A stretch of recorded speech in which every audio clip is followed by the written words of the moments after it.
በስመ አብ ወወልድ ወመንፈስ ቅዱስ አሐዱ አምላክ አሜን። ስብሐት ለእግዚአብሔር ኪያነ ዘፈጠረ ከመ ናምልኮ እንሰግድለት ዘንድ እናመልከው ዘንድ እንገዛለት ዘንድ እናመሰግነው ዘንድ የፈጠረን አምላካችን እግዚአብሔር የባህሪ ምስጋና ለእርሱ ይሁን። ስብሐት ለማርያም እመ አምላክ እግዝእትነ ወመድኃኒትነ መድኃኒታችን መመኪያችን ለምትሆን ለእናታችን ለንጽሕት ቅድስት ድንግል ማርያምም የጸጋ ምስጋና ለእርሷ ይሁን። ስብሐት ለመስቀለ ክርስቶስ ዕፀ መድኃኒት ኃይልነ ወፀወንነ ኃይላችን አምባችን መጠጊያችን ጋሻችን ለሚሆን በቀራንዮ ለተተከለ መድኃኒት ለሚባል ለክርስቶስ መስቀልም የጸጋ ምስጋና ለእርሱ ይሁን። ክቡር አባታችን መላከ ፀሐይ መምህር ቀሲስ በቀለ ተሰማ የካቴድራላችን ዋና አስተዳዳሪ፣ ክቡራን የካቴድራላችን አገልጋዮች፣ መምህራን ወንጌል፣ ሰባክያን ወንጌል፣ ሊቃውንተ ቤተ ክርስቲያን፣ ክቡራን የእግዚአብሔር ልጆች፣ አባቶች፣ እናቶች፣ ወንድሞችና እህቶች እንዲሁም ሕፃናት ሁላችሁም በኃያሉ በልዑል እግዚአብሔር ስም እንደምን ዋላችሁ? እንደምን አመሻችሁ? አምላካችን እግዚአብሔር በዚህ ዕለት በዚህ ሰዓት በዚህ ቅዱስ ቦታ ተገኝተን ቅዱስና ሕያው ዘላለማዊ የሆነውን ቃሉን እንድንሰማ ስለፈቀደልን ስሙ ለዘላለም የከበረና የተመሰገነ ይሁን። የሊቃውንት አምላክ የምስጢር ባለቤት የቅዱሳን ፈጣሪ የአባቶቻችን አምላክ እግዚአብሔር በመካከላችን ተገኝቶ ምስጢርንና ጥበብን እንዲገልጥልን የእርሱ ቅዱስ ፈቃድ ይሆንልን። ሥጋ ወዳለበት ንስሮች ይሰበሰባሉ። የማቴዎስ ወንጌል ምዕራፍ 24 ቁጥር 28 ላይ በሚገኝ ቃል መነሻነት የዛሬውን ትምህርት እንማራለን። እስካሁን ድረስ የነገረ ድህነት ትምህርትን እየተማርን ሰው ለመዳን ምን ማድረግ አለበት በሚል ሶስት ዋና ዋና ነገሮችን እየተመለከትን እንገኛለን። አንደኛ ለመዳን ሰው ማመን አለበት፣ ሁለተኛ ምስጢራትን መፈጸም አለበት፣ ሶስተኛ ክርስቲያናዊ ምግባር ያለው መሆን አለበት ብለን እነዚህን ነገሮች እያየን እንገኛለን። ምስጢራትን መፈጸም የሚለውን ምስጢረ ጥምቀትን ተመልክተናል። ሳምንት ዕለት ደግሞ ምስጢረ ንስሐን በተወሰነ መልኩ ተመልክተናል። የሚቀጥል ይሆናል ይሄ። ዛሬ ደግሞ ዋናው ንስሐ የምንገባበት ምክንያት፣ ሥጋው ደግሞ የምንቀበልበት ምክንያት፣ ምስጢራትን በአጠቃላይ የምንፈጽምበት ምክንያት በጌታ ቀኝ ለመቆም ስለሆነ ይሄ ሳምንት ደግሞ ደብረ ዘይት ተብሎ ይጠራል። የጌታችን መምጣት የመጨረሻው የፍርድ ጊዜ የሚታሰብበት ሳምንት በመሆኑ የዚህን ወንጌል ፍሬ ሐሳብ በማንሰጥ ለዚህ የምስጢረ ንስሐ የምስጢረ ቁርባን መደምደሚያ የሆነውን ሐሳብ እሱን እናነሳለን ማለት ነው። ይሄ ሳምንት ደብረ ዘይት ስለሚባል ሁላችሁም ስለምታውቁት ብዙ መምህራንም ያስተምራሉ፣ በየቀኑም በየዕለቱም ይሰበካል። ያው ነገር ግን የእግዚአብሔር ቃል ሁልጊዜም አዲስ ነው። በተለያዩ መምህራን በተለያየ አገላለጥ ይገለጣል። ልባችንን ከሰጠን እግዚአብሔር የሚያሳየን አዳዲስ ነገር ይኖራል። ለዚያ ግን ዝግጅት ያስፈልገዋል ማለት ነው፣ የህሊና ዝግጅት። እግዚአብሔር ለሁላችንም ምስጢሩን ጥበቡን እንዲገልጥልን ቅዱስ ፈቃዱ ይሆንልን። ይሄ ወንጌል የማቴዎስ ወንጌል ምዕራፍ 24 እና ምዕራፍ 25 የደብረ ዘይት ወንጌል ተብሎ ይጠራል። የደብረ ዘይት ወንጌል ይባላል። ደብረ ዘይት ማለት ትርጉሙ የወይራ ተራራ ማለት ነው። ዘይት የሚለው አንደኛ ወይራን የሚያሳይ ነው። ሁለተኛ ደግሞ ዘይት የሚለው ከወይራ የሚሰራውን የዘይት ቅባት እሱን የሚያሳይ ነው። ዘይት ማለት ቅባት ማለት ነው። ወይራ ማለት ነው። ኃይል ማለት ነው። ጽን ማለት ነው። ጉልበት ማለት ነው። አቅም ማለት ነው። ደብረ ዘይት ማለት የወይራ ተራራ፣ ቅባት የሚገኝበት ተራራ፣ ኃይል የሚገኝበት ተራራ፣ አቅም የሚገኝበት ተራራ፣ ጉልበት የሚገኝበት ተራራ የሚል ትርጉም ያለው ነው። አሁን ይሄ ሳምንት ደብረ ዘይት ተብሎ የሚጠራበት ምክንያት ጌታችን መድኃኒታችን ኢየሱስ ክርስቶስ በደብረ ዘይት ያስተማረው ትምህርት ስለሚነገርበት ነው። በደንብ ደግሞ እንድታውቁት የሚያስፈልገው ደብረ ዘይት የሚባለው ይሄ ሳምንት ብቻ አይደለም። የሚቀጥለው ሳምንትም ደብረ ዘይት ነው። ከዛ በኋላ ያለው ሳምንትም ደብረ ዘይት ተብሎ ይጠራል። ይሄን ምናልባት በደንብ ሰምታችሁ አስተውላችሁ ላታውቁ ትችላላችሁ። ይሄ ሳምንት ደብረ ዘይት የሚባልበት ምክንያት የማቴዎስ ወንጌል ምዕራፍ 24 ስለሚተረጎምበት ነው። የሚቀጥለው ሳምንት ገብርኄር ይባላል። በተጨማሪ ደብረ ዘይትም ይባላል። ለምንድን ነው ገብርኄር ደብረ ዘይት የሚባለው? የገብርኄር ወንጌል ጌታ በደብረ ዘይት ያስተማረው ትምህርት ስለሆነ በዚህ ምክንያት የሚቀጥለው ሳምንትም የደብረ ዘይት ወንጌል የሚነበብበት ነው። ከዚያ ቀጥሎ ደግሞ የኒቆዲሞስ ሳምንት ነው። ያ የኒቆዲሞስ ሳምንት ደግሞ ኒቆዲሞስ ከጌታችን ከመድኃኒታችን ከኢየሱስ ክርስቶስ ትምህርት የሰማው በደብረ ዘይት ነው። ያኔ የሚነበበው ወንጌል ጌታ በደብረ ዘይት ያስተማረው ወንጌል ነው። እሱም የዮሐንስ ወንጌል ምዕራፍ 3 ከቁጥር 1 ጀምሮ እስከ ቁጥር 22 ድረስ ያለው ወንጌል ነው። ስለዚህ ምን እያልኳችሁ ነው? በዚህ ሳምንትም የሚቀጥለው ሳምንትም ከዚያ በኋላ ያለው ሶስተኛው ሳምንትም ጠቅላላ ጌታችን በደብረ ዘይት ያስተማራቸው ትምህርቶች የሚታሰብባቸው ናቸው። በማቴዎስ ወንጌል ቅደም ተከተል መሰረት የማቴዎስ ወንጌል ምዕራፍ 21 ምዕራፍ 22 ምዕራፍ 23 ምዕራፍ 24 እና ምዕራፍ 25 እነዚህ ምዕራፎች የመጨረሻ የጌታ ትምህርቶች ተብለው የሚታወቁ ናቸው። የመጨረሻው ትምህርቶች ያ ማለት ከመሰቀሉ አስቀድሞ ለመጨረሻ ጊዜ ያስተማራቸው ትምህርቶች በማቴዎስ ወንጌል ከምዕራፍ 21 ጀምሮ እስከ ምዕራፍ 25ን ጨምሮ ማለት ነው ያስተማራቸው ትምህርቶች ናቸው።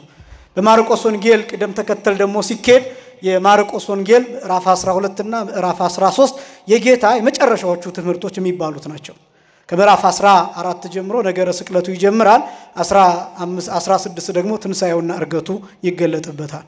የሉቃስ ወንጌል ምዕራፍ 17 ጀምሮ 17 18 19 20 እነዚህን ስትመለከቱ የጌታችን የመጨረሻዎቹ ትምህርቶች በሉቃስ ወንጌል ላይ ተመዝግበው ይገኛል። ለነገራችሁ የፈለኩት የዮሐንስ ወንጌልንም ስታዩ ምዕራፍ 13 ምዕራፍ 14 ምዕራፍ 15 ምዕራፍ 16 እና ምዕራፍ 17 እነዚህ ምዕራፎች በመጨረሻ ጌታ ያስተማራቸው ትምህርቶች ናቸው። በእነዚህ ሁሉ የመምጣቱ ነገር ተገልጧል። የመጨረሻ ትምህርቶች መሆናቸው የሚታወቀው እነዚህ ምዕራፎች ጌታችን ስለመጨረሻው ጊዜ የተናገረባቸው ክፍሎች ናቸው። በጣም የሚገርማችሁ እንደውም በደንብ ካስተዋላችሁ ጌታችን ስለ ነቢያት ተናግሯል፣ ስለ ሐሰተኞች ነቢያት ተናግሯል። ትንቢት ጭምር ያለበት ነው። በዚህ ዘመን አሁን ነብይ ያስፈልገንም ከምንልበት ምክንያት አንዱ ክርስቶስ እስከ ዓለም ፍጻሜ ድረስ ያለው ነገር ክትት አድርጎ ተናግሮበታል። እነዚህ ምዕራፎች ይሄን የሚያሳዩ ናቸው። በመጨረሻ ዘመን ምን ይሆናል? ለምሳሌ በማቴዎስ ያልተጻፈ በማርቆስ ተጽፏል። ማርቆስና ማቴዎስ ላይ የሌለ ሉቃስ ላይ ያለ፣ ሉቃስ ላይና ሌሎች ወንጌላውያን ላይ የሌለ ዮሐንስ ላይ ያለ። እነዚህን ገጣጥመን ስንመለከታቸው የመጨረሻው የዓለም ፍጻሜ መቼ መሆን እንደሚችል ማሳየት የሚችሉም ጭምር ናቸው። ምልክቶቹንም ማጉላት የሚችሉ ናቸው። በድጋሚ እግዚአብሔር መንፈስ ቅዱስ ለሁላችንም ምስጢሩን ጥበቡን ይግለጥልን። ግን አንድ ጥያቄ ደግሞ እናንሳ። ደብረ ዘይትን ለምንድን ነው ይሄን ትምህርት ያስተማረበት? በደብረ ዘይት ይሄን እነዚህን ትምህርቶች በጣም እነዚህ ምስጢራት በደብረ ዘይት ብቻ መርጦ ያስተማረው ለምንድን ነው ቢባል ደብረ ዘይት የሚባለው ተራራ የምስጢር ተራራ ተብሎ የሚታወቅ ነው። ልክ አሁን ደብረ ታቦር ላይ ጌታችን ብርሃነ መለኮቱን እንደገለጠ በደብረ ዘይት ለሐዋርያት በጣም ትልልቅ የሚባሉ ምስጢራትን ለሐዋርያት ተናግሯል። በነገራችን ላይ ወንጌል ላይ የተጻፈው ብቻ አይደለም። አሁን መጽሐፈ ቀሌምንጦስን ብትመለከቱ ወንጌል ላይ የሌለ አራት ወንጌላውያን ላይ ያልተጻፈ ግን ቀሌምንጦስ ለመምህሩ ለጴጥሮስ ከጌታ የተነገረው መምህሬ ጴጥሮስ ነገረኝ ብሎ የሚጽፋቸው ነገሮች አሉ። በጣም አስደናቂ ነገሮችን ትመለከታላችሁ መጽሐፈ ቀሌምንጦስ ላይ እና እነዛን ምስጢራት በጣም ስውር የሆኑና ረቂቅ የሆኑ ምስጢራት የተነገሩት በደብረ ዘይት ነው። ሐዋርያት ራሳቸው ለምሳሌ ዘርዕን የዘርዑን ምሳሌ ከተማሩ በኋላ ለትርጉም ቀጥታ እየሮጡ የሚሄዱት ወደ ደብረ ዘይት ነው። ለምንድነው? ደብረ ዘይት ጌታ ክትት ብሎ የሚቀመጥበት ቦታ ነው። ቀን በምኩራብ በቤተ መቅደስ ያሳልፋል፣ ድዊ ሲፈውስ ይውላል፣ ሙት ያስነሳል፣ ለምጻሞችን ያነጻል። ማታ ግን የፈለገ ቢሆን ጌታ ደብረ ዘይት ሳያድር አይቀርም። የሚያድረው ደብረ ዘይት ነው። ጌታ ደብረ ዘይት ያላደረባቸው ቀናት ከመጋቢት በጥንቱ ማለት ነው ከመጋቢት 20 ጀምሮ ነው ጌታችን ለ5 ቀናት ብቻ ደብረ ዘይት ያላደረው። ይሄም የሆነበት ምክንያት አላዛርን ካስነሳ በኋላ በጣም በክፉ ይፈልጉት ስለነበረ ጊዜው እስኪደርስ ድረስ ያድር የነበረው ቢታንያ ነው። ደብረ ዘይት አልነበረም። በእነዚህ 5 ተከታታይ ቀናት ከቅዳሜ ጀምሮ ቅዳሜ 1 እሁድ 2 ሰኞ 3 ማክሰኞ 4 ሮብ 5 እነዚህን 5 ቀናት ጌታ ደብረ ዘይት አያድርም ነበር፣ ቢታንያ ነበር ያድር የነበረው። በጣም ግን የሚገርማችሁ የሚያዝበት ጊዜ ሲደርስ ሐሙስ ለአርብ ደብረ ዘይት አደረ። እውነትም መተው ሐሙስ ማታ 3 ሰዓት ያዙት ማለት ነው። እነሱ መረጃውን ይፈልጉ ነበር። የት ነው የሚያድረው የት ነው የሚኖረው የሚለው ደብረ ዘይት 3 ዓመት ከ3 ወር ያስተማረበት ስለነበረ ጠላቶቹ አይሁዳውያን ይፈልጉት የነበረው ደብረ ዘይት ነበር። ስለዚህ ጊዜው እስኪደርስ ድረስ ጌታ ያላደረባቸው 5 ቀናት ደብረ ዘይት ያላደረባቸው ከቅዳሜ ጀምሮ እንዳልኳችሁ ከመጋቢት 21 ጀምሮ ከመጋቢት 21 ጀምሮ እስከ ሮብ ድረስ ከቅዳሜ ጀምሮ እስከ ሮብ ያሉትን 5 ቀናት ብቻ ነው። ከዚያ ውጪ ግን ሳያቋርጥ ያድር የነበረው ደብረ ዘይት ነው። ለምንድነው ደብረ ዘይትን የመረጠው ሲባል የምስጢር ተራራ መሆኑ ብቻ ሳይሆን የገነት 3 በሮች አሉ ብዙ ጊዜ እናገራለሁ ይሄንን መጽሐፈ ቀሌምንጦስ ላይ እንደተጻፈው ገነት 3 በሮች አሏት ይልና አንዱ በር ደብረ ዘይት ነው ይላል አንዱ በር ደብረ ዘይት ነው የሚገኘው ገነት በመድር ላይ የምትገኝ ልክ እንደ ፎቅ ሆና እንደ ተራራ ላይ ያለች የተሰወረች ሀገር ናት ገነት የምትባለው አሁን ይሄ ዓለም 7 አህጉራት ያሉት ነው ተብሎ ይነገራል የኛ ኤዥያ ሰሜን አሜሪካ ደቡብ አሜሪካ እንደዚህ እየተባለ 7 አህጉራት አሉት ይባላል የኛ ዓለም ገነት ግን 15 አህጉራት አሏት ይባላል ስንት አህጉራት አሏት 15 አህጉራት አሏት ግን ምድር ላይ ያለችው ፈረንጆቹ ዘ ዲስአፒርድ ላንድ ብለው ነው የሚጠሯት ገነትን የጠፋችው ምድር ብለው ነው የሚጠሯት ምድር ናት ገነት መሬት ናት ቁጥሯም የመሬት ዓለማት ከሚባሉት ውስጥ አንዷ ናት ገነት ነገር ግን ምድር ላይ የምትገኝ እንደ ፎቅ ሆና እንደ ተራራ ሆና የተሰወረች የማትታይ የበቁ ሰዎች ብቻ የሚያዩዋትና በነፍስ ዓለም የሚገባባት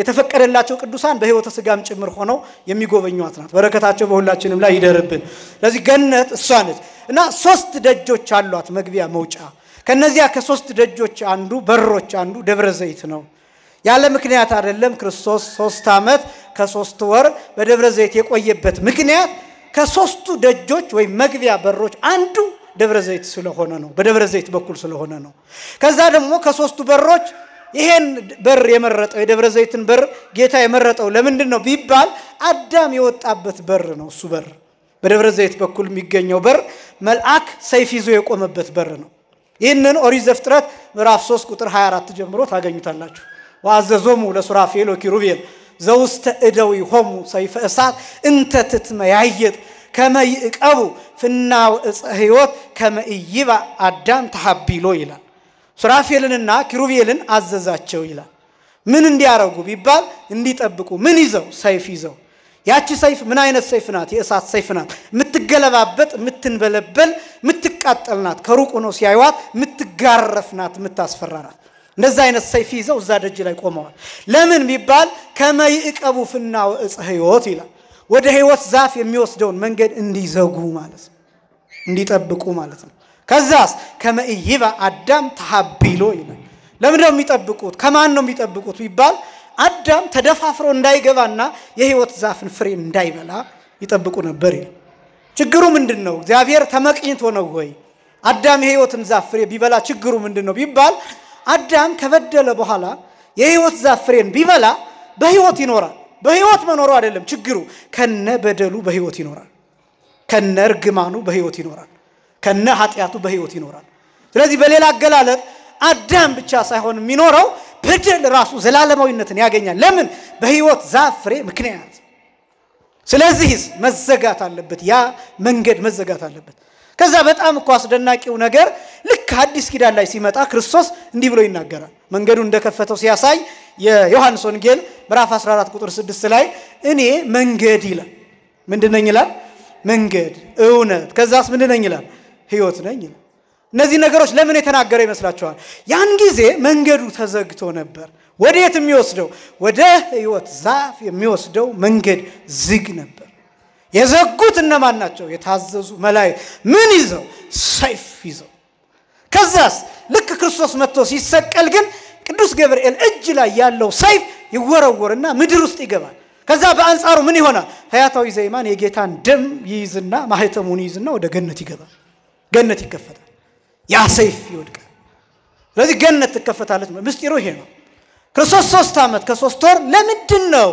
በደብረ ዘይት ተራራ እየጸለየ እየሰገደ ያለቀሰ ያዘነ የተከዘ ያስተማረ ምስጢራትን እየገለጠ የኖረበት ምክንያት ምንድነው ቢባል ለአዳም ደጅ እየጸናለት ነው ለመጀመሪያው አዳም በዚያ ደጅ በኩል እንዲገባ በተባረረበት በኩል እንዲገባ ይሄን ደግሞ ሌላ ማረጋገጫ ልንገራችሁ የሉቃስ ወንጌል ምዕራፍ 21 ከቁጥር 41 ጀምሮ ስትመለከቱ ጌታ ላቡ እየፈሰሰ ወዙ እየፈሰሰ ወፈርሃ ይላል ፈራ ይላል አውተረ ጸልዮ ይላል መላልሶ ጸልየ ይላል እና በዛ ጊዜ ወአስተራዮ መልአክ ዘይጼንኦ ይላል የሚያበረታው መልአክ ታየው ይላል አሁን የሚያበረታው መልአክ ለጌታ ታየው ሲባል ክርስቶስን መላእክት የሚያበረቱት ሆነው አምላክ ያልሆነ ሆኖ አይደለም ለቱ ስባት ፍጡር ሆኖም አይደለም መፍራቱ ስጋንና ነፍስ እንደተዋሃደ ለማጠየቅ ነው አንደኛ ሁለተኛ ፍርሃትን ከኛ እንዲያርቅልን ነው ፍርሃትን ከኛ ያራቀልን አምላክ የተመሰገነ ይሁን ዲያም ቅዱስ ቄርሎስ ሲናገር ሶበሰ ይላል ይፈርሃ እግዚእነ እምይሰሰለ ፍርሃት ምንኔን ይላል ጌታ ባይፈራ ኖሮ ፍርሃት ከኛ ለዘላለም አይወገድም ነበር ይላል።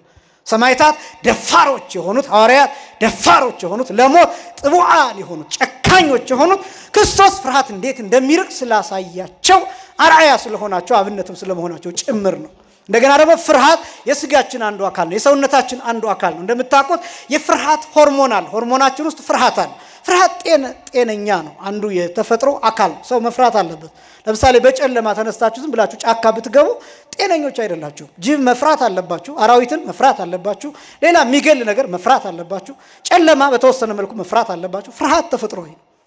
ክርስቶስ አንድም ሳያስቀር ስጋን ነፍስን እንደተዋሃደ ምትሃት እንዳልሆነ ለማጠየቅ ፈራ ተብሎ ተጽፏል። እና እኔ በደንብ ልነግራችሁ የፈለኩት የሚያበረታው መልአክ ታየው የሚለው ያ መልአክ ማን ነው ቢባል ደብረ ዘይት ላይ ነው ይጸልይ የነበረው ጌታ።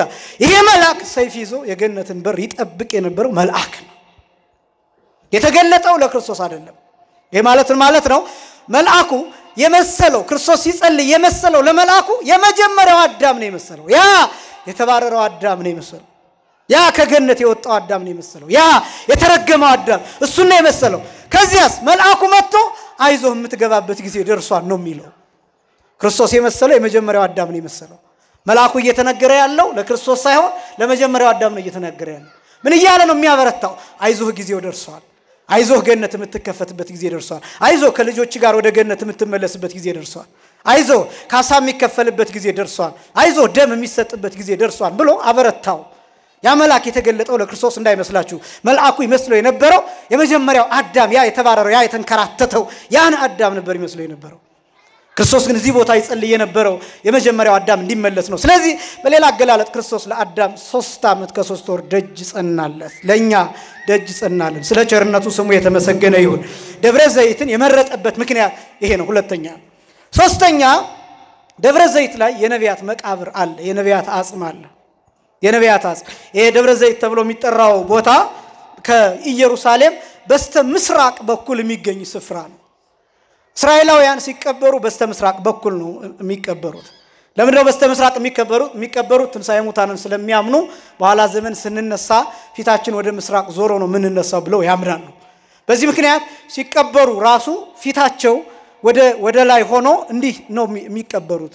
ያ ማለት እንዲህ ተንጋሎ ፊቱ ግን እንደዚህ ሆኖ ጭንቅላቱ ወደዚህ ሆኖ ነው የሚቀበሩት። ወደ ምስራቅ ልክ ሲነሱ ቀጥታ ወደ ምስራቅ መነሳት ማለት ነው። እና የቀብር ስርዓታቸው ራሱ እንደሱ ነው። ያ ደብረ ዘይት የሚባለው ዙሪያው የነ ሆሴዕ መቃብር ያለበት የሌሎችም የነ ኢሳይያስ መቃብር ያለበት ስፍራ ነው። አጽማቸው ያለበት ስፍራ ነው። ክርስቶስ ደብረ ዘይት 3 ዓመት ከ3 ወር ሲያስተምር አንዱ የነቢያት አጽም ላይ እያለቀሰ ነው። ለምን? እንዲህ ብሎ እንደተናገረ የማቴዎስ ወንጌል ምዕራፍ 5 ቁጥር 17 ላይ ኢመጻይኩ እስአሮሙ ለኦሪት ወለነቢያት ኦሪትንና ነቢያትን ልሽራቸው የመጣሁ አይምሰላችሁ ይልና ዘእንበለ ዳይሙ ከመፈጽሞሙ ይላል። ልፈጽማቸው ነው እንጂ ይላል። ምን ልላቸው ነው? ልፈጽማቸው ነው ይላል።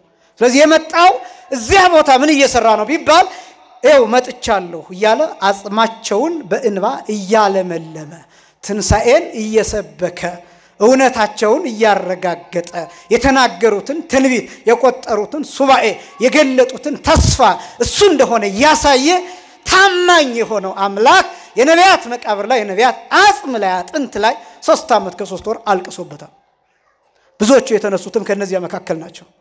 ይሄ ብቻ አይደለም። እንደምታውቁት ጌታ በተሰቀለበት ሰዓት 500 ሙታን ተነስተዋል።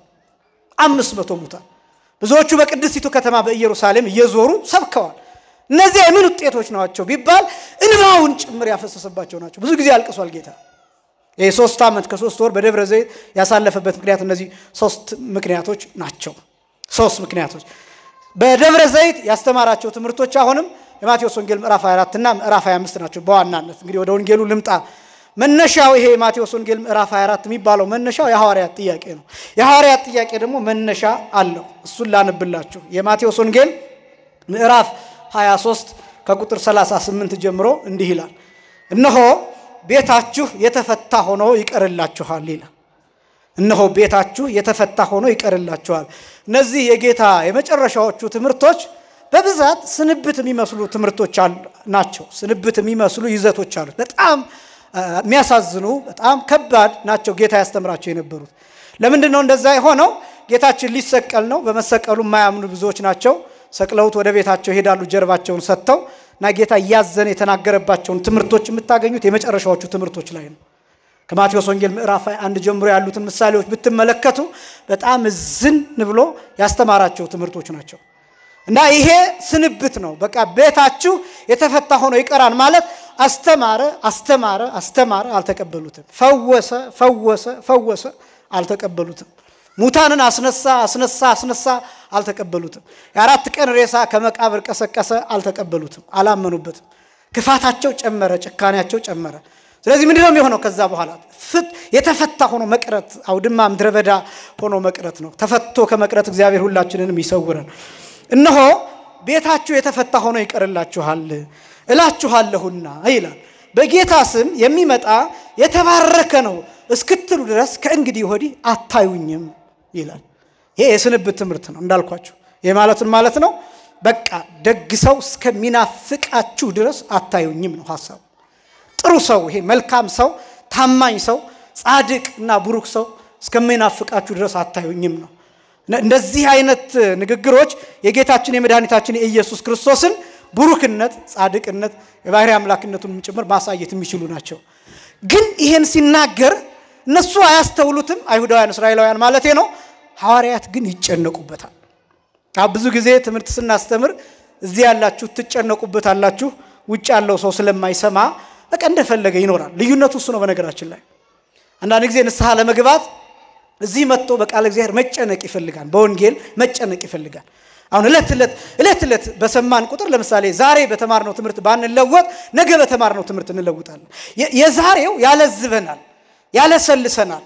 ከዛስ ነገ ወዲያ ይወጋናል። እየወጋን የቸነከረን ሲመጣ ይመልሰናል። አንድ ቀን መመለስ አንድ ቀን ነው፣ መለወጥ አንድ ቀን ነው፣ መቀየር አንድ ቀን ነው። ሁልጊዜ ላይሆን ይችላል። አንዳንድ ሰው ተስፋ ይቆርጣል። ሁልጊዜ ቃሉን እሰማለሁ ግን አልለወጥም፣ አልቀየርም፣ ስለዚህ ባልሄድስ ባልሰማስ ብሎ የሚያስብ ሰው አለ። ግን ሁልጊዜ የእግዚአብሔርን ቃል በሰማን ቁጥር ሰውነታችን ውስጥ ውጤት እየፈጠረ ይመጣል። የሆነ ቀን ይሰብረናል፣ የሆነ ቀን ይመልሰናል፣ የሆነ ቀን እግዚአብሔር ያደርገናል። ጊዜ እንድናገኝ ስለ ንስሐ ደጋግመን እንድናስብ ያደርገናል። ወደ ክፉ ነገር እንዳንሄድ እየወጋ እየቸነከረ ሰቅዞ ይይዘናል። እና ቀራቢዎች ናቸው ይህን የሚያስተውሉት። ሐዋርያት ይህን ሲሰሙ ደነገጡ። ቤታችሁ የተፈታ ሆኖ ይቀራል ማለት ምን ማለት ነው? ቡሩክ በእግዚአብሔር ስም የሚመጣ የተባረከ ነው እስከምትሉ ድረስ አታዩኝም ማለትን ማለት ነው የሚለው እረፍት ነሳቸው። ከዛስ ይህን ጥያቄ በዕለቱ አልጠየቁም፣ በማግስቱ ጌታችንን ጠየቁት። የማቴዎስ ወንጌል ምዕራፍ 24 ከቁጥር 1 ጀምሮ ሐዋርያት ጌታችንን ሊጠይቁት ሲፈልጉ ቀጥታ አይደለም ምንድነው ይሄ ብለው አይደለም የሚጠይቁት፣ የሆነ ነገር ያሳዩትና በዛ ዙሪያ እንደሚነግራቸው ያውቃሉ። እና ምንድነው ያደረጉት? በማግስቱ ይሄን በተናገረ በማግስቱ ምዕራፍ 24 ላይ ኢየሱስም ከመቅደስ ወጥቶ ሄደ፣ ደቀ መዛሙርትም የመቅደሱን ግንቦች ሊያሳዩት ቀረቡ ይላል። አሁን ማወቅ የፈለጉት ነገር አለ ማለት ነው። ይሄ ጊዜው ጠዋት ጊዜ ነው። መቅደሱ በጣም የሚያምር ቤተ መቅደስ ነው። 46 ዓመት የፈጀ መቅደስ ነው። በአልማዝ በወርቅ በብር በእንቁ የተንቆጠቆጠ መቅደስ ነው። የሚጎበኝ መቅደስ ነው። በነገራችን ላይ በዘመኑ ለቱሪዝም የሚያገለግል ለጉብኝት የሚያገለግል የነበረ መቅደስ ነው። ማምለኪያ ብቻ አልነበረም። ሮማውያን፣ ግሪኮች፣ ሌሎችም ፈላስፎች ሃይማኖት የሌላቸው እየሄዱ ይጎበኙት የነበረ ምኩራብ ነው። በዛ ዘመን የነበረው 46 ዓመት የፈጀው ቤተ መቅደስ እና በጣም ያምራል። ጠዋት ላይ የፀሐይ ብርሃን ሲያርፍበት ጉልላቱ ያበራል። ከዛ ይህንን ወአራዩ ወንድቀ ህንጻው ለጌታ እስኪ ተመልከተው እንዴት እንደሚያምር አሉት። ምን ፈልገው ነው? መልስ ፈልገው ነው። ጥያቄ መጠየቅ ፈልገው ነው። ለምንድን ነው ይሄን የፈለጉት ቢባል ቤታችሁ የተፈታ ሆኖ ይቀርላችኋል ብሏቸዋል። ይሄን የመሰለ መቅደስ የተፈታ ይሆናል ወይ ነው ጥያቄያቸው። ይሄን የመሰለ መቅደስ ታየዋለህ? የፀሐዩ ብርሃን ሲያርፍበት እንዴት እንደሚያምር ታየዋለህ? ውበቱን እንዴት እንደሆነ ታየዋለህ? ይሄን የመሰለ መቅደስ የተፈታ ይሆናል እንዴት ትላለህ ብለው ለጌታችን እየተገረመ እንዲያየውና እንዲሳሳላቸው ፈለጉ። መቅደሱ እንዳይፈርስባቸው ፈለጉ። የተናገረው ትንቢት እውነት እንዳይሆን ፈለጉ። አንዳንድ ነገሮች መራራ ስለሚሆኑ ስንሰማቸው እንዳይሆኑ እንፈልጋለን፣ ግን ይሆናሉ። አንዳንድ ነገሮች እንደዛ ናቸው።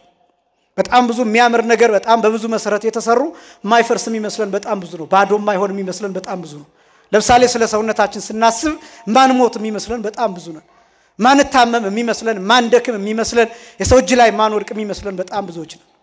አያችሁ የወጣትነታችንን ጉልበት አይተን ጡንቻችንን ተመልክተን በፍጹም እኔ ምንም ብርድ አይመታኝም ብለን ምናስብ ሰዎች ትል አይወጋኝም ብለን ምናስብ እየነጠርን ምን ሄድ እየዘለልን ምን ሄድ በጣም ብዙዎች ነን ግን የሆነ በሽታ ሲያገኘን ሙሽሽ ምንል በጣም ብዙዎች ነን መፍረስ እንዳለ ማናስብ በጣም ብዙዎች ነን የሚገነቡት ነገሮች በሙሉ በሰከንዶች መሬት መንቀጥቀጥ ድምጥማጡ እንደሚጠፋ እንኳን ማሰብ ማንችል በጣም ብዙዎች ነን ሌላው ቀርቶ በጣም ብዙ ባለሙያዎች እንኳን ሀገር ውስጥ እንደምታውቁት ህንጻዎችን ሲሰሩ ኢትዮጵያ ውስጥ የመሬት መንቀጥቀጥ የለም ተብሎ ስለሚታሰብ እርዝኩዌክ ትልቅ ፋክተር ነው ግን ኮንሲደር አይደረግም በብዙ ሀገር በብዙ ከተማ ኢትዮጵያ ውስጥ ማለት ነው አያችሁ መፍረስ እንዳለ እንኳን አናውቅም ህንጻ ሊነቃነቅ እንደሚችል እንኳን ማመን ማወቅ መረዳት የጀመረው ይሄንን ሰሞን ነው መሬት ለዛውም ንዝረት ነውኛ የሰማነው የመሬት መንቀጥቀጥ አይደለም ንዝረት ነውኛ የሰማነው እና ብዙ ነገሮች የሚያልፉ የሚደርሱ የማይመስለን በጣም ብዙዎች ነን ሐዋርያት የተጨነቁት ለዛ ነው ይሄን የመሰለ መቅደስ እንዴት ይፈርሳል የተፈታ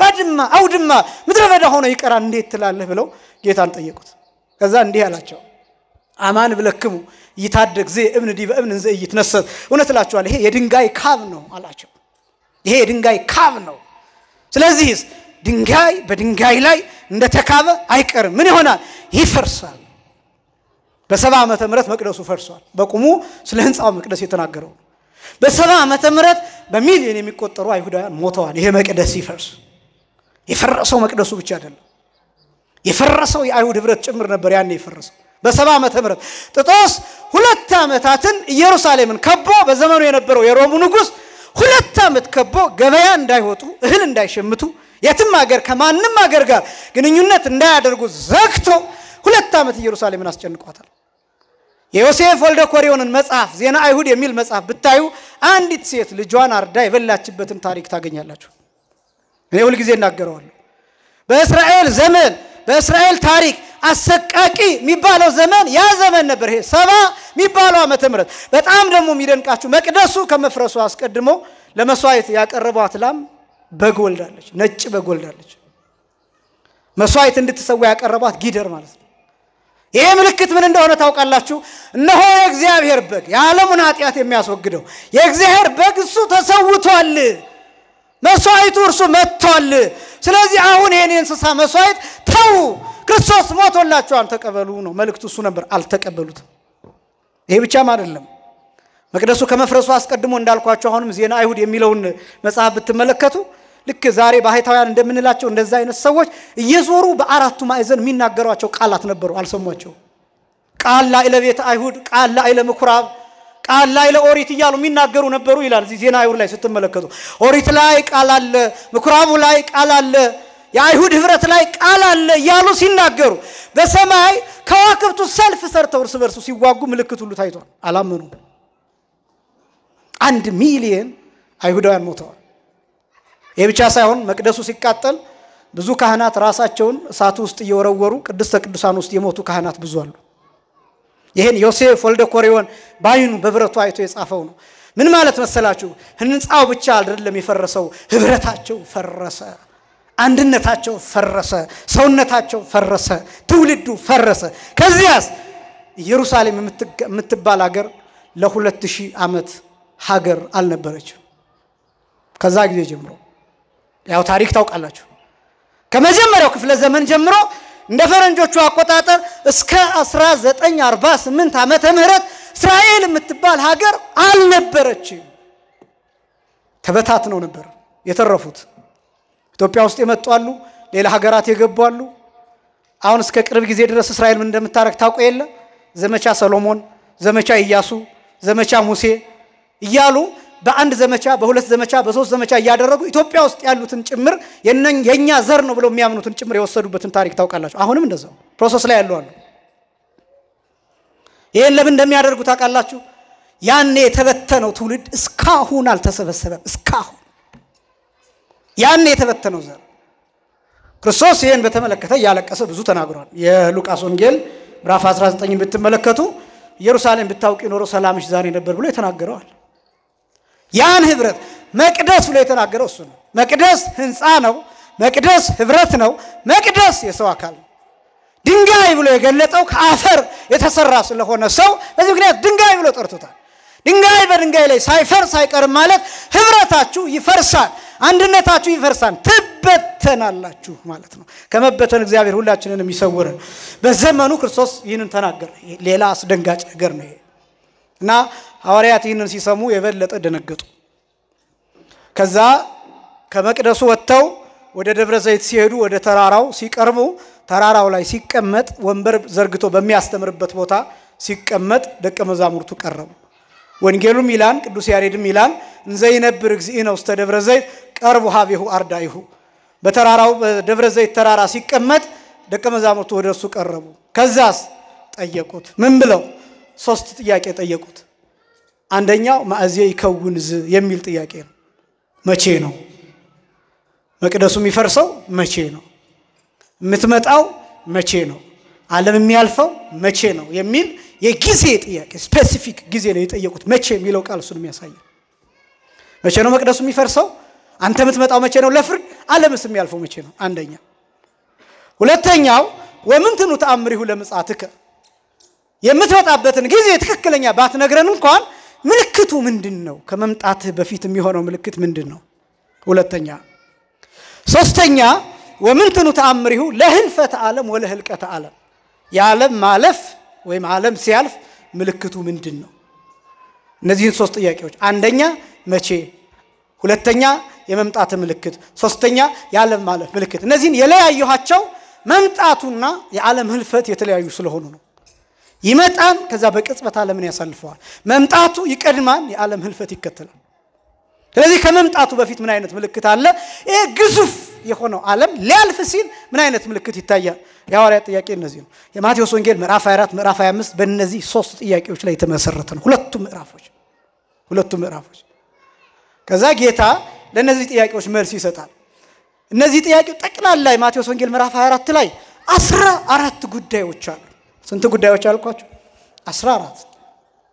14 ነገሮች በዝርዝር ሲታዩ 14 ነገሮች ናቸው እነዚህን ግን 14ቱን በተወሰነ መደብ ጨምቀን ስናስቀምጣቸው አራት ጉዳዮች ናቸው አንደኛ ሃይማኖታዊ ጉዳይ ነው ሁለተኛ ፖለቲካዊ ጉዳይ ነው ሶስተኛ ማህበራዊ ጉዳይ ነው አራተኛ ደግሞ ኢኮኖሚያዊ ጉዳይ ነው በእነዚህ በአራቱ ጉዳዮች ነው ጌታ እነዚህ ነገሮች ከየትኛው ማህበረሰብ ጋር አብረው የሚኖሩ ናቸው ከየትኛውም ሀገር እነዚህ ጉዳዮች አሉ ሃይማኖታዊ ጉዳይ አለው ፖለቲካዊ ጉዳይ አለው ማህበራዊ ጉዳይ አለው ከዛ ኢኮኖሚያዊ ጉዳይ አለው የማቴዎስ ወንጌል ምዕራፍ 24 ላይ እነዚህ አለ በነገራችን ላይ ይሄን ወንጌል ዓለም አቀፍ የሚባለው የፖለቲካ ተንታኞች የህግ ባለሙያዎች የወደፊት ነገሮችን የሚተነብዩ ሰዎች ይሄን መጽሐፍ ይጠቀማሉ ኢንድ ኦፍ ዴይስ የሚል መጽሐፍ አንብባችሁ የምታውቁ ከሆነ የትንቢቱ ፍጻሜ የሚል እዛ ላይ በጣም ዝርዝር ጉዳዮችን ታገኛላችሁ የፈረንጆች መጽሐፍ ነው የትርጉሙን ያነበብኩት እና በጣም ብዙ ነቢያት የሚባሉ በተቻላቸው መጠን ይሄንን አይተው ለመተንበይ የሞከሩ አሉ አንዱ ምልክት ምን እንደሆነ ታውቃላችሁ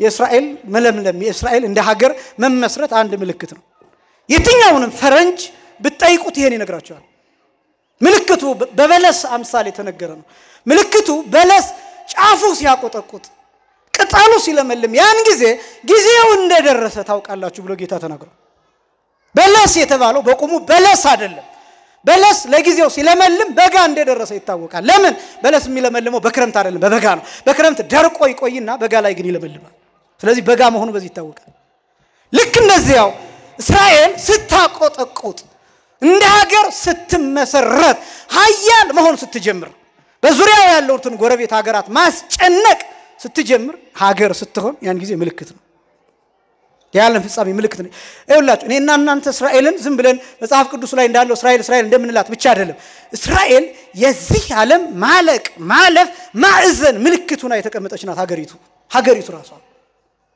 ምልክቱና የተቀመጠች ናት እና የትኛው አሁንም እንዳልኳችሁ ወጣቶች ባይብል ኮድ የሚል መጽሐፍ አንብባችሁ የምታውቁ ከሆነ ቁጥር 1 እና ቁጥር 2 አለ ባይብል ኮድ ቁጥር 1 እና ቁጥር 2 እሱም ትርጉም ነው ከእንግሊዘኛ የተተረጎመ እና ይሄ መጽሐፍ የሚያሳየው ምንድነው መሰላችሁ በብሉይ ኪዳንና በሐዲስ ኪዳን መጽሐፍት መሰረት ዓለም ላይ ሌላው ቀርቶ አሜሪካ ላይ ቀጥሎ ፕሬዝዳንት የሚሆነውን ጭምር እስከ መተንበይ የደረሱ ሰዎች አሉ መጽሐፍ ቅዱስን በሶፍትዌር ሰርተው አፕሊኬሽን ሰርተው በዚያ የሚጠቀሙ ሰዎች አሉ እኔ አሁን እሱ ልክ ነው አይደለም ሚሊዮን አይደለም ነገራቸው የፈለጉት እስካሁን የተሞከሩ የተረጋገጡ ግን አሉ ይሄ የሚያሳየው መጽሐፍ ቅዱስ ዓለም ላይ የሚሆነው ነገር እውነቱን በማስቀመጥና የወደፊቱን በመናገር አንደኛ የመጀመሪያው እንደሆነ ማሳየት የሚችል ማያምኑ ሰዎች ጭምር ይሄን ይተከሙበታል እና በለስ የተባለችው ቤተ እስራኤል ናት። እና አንዱ ምልክት ነው። ይሄ ምልክት ማለት ግን ዓለም ሊያልፍ ነገ ጧት ነው የሚያልፈው ማለት ደግሞ አይደለም። በጣም ብዙ 100 ዓመታት ሊቀጥል ይችላል። ጌታ ያስቀመጣቸው 4 ጉዳዮች እነዚህ ናቸው። አንደኛው ሃይማኖታዊ፣ ሁለተኛው ፖለቲካዊ፣ ሶስተኛው ማህበራዊ፣ አራተኛው ኢኮኖሚያዊ ጉዳይ ነው። በዝርዝር ለማየት በጣም ዝም ብሎ ለመንካት ብቻ ነው እንጂ በዝርዝር ለማየት ጊዜ አይበቃም። የኢኮኖሚያዊውን ጉዳይ ላሳይ። ኢኮኖሚያዊ ጉዳይ ድርቅና ረሃብን በተመለከተ የተናገረው ነው ጌታ። ድርቅና ረሃብ በተመለከተ በጣም ይሄ ተከታታይ የሆነ ድርቅ፣ ተከታታይ የሆነ ረሃብ አልፎ አልፎ የሚከሰተውን ብቅ የሚለውን አይደለም። ተከታታይ የሆነ ድርቅና ረሃብ ሲከሰት የዓለም ፍጻሜ ምልክት ነው። ያ ማለት እየደረሰ ነው፣ የምጥ መጀመሪያ ነው ብሎ ነው ጌታ ያስቀመጠው። አሁን ደግሞ በዚህ ዘመን ያለንበት ዝም ብሎ እንዳልኳችሁ ለማስጨነቅ አይደለም፣ ግን እንደ ምልክት እንድታስተውሉት ነው።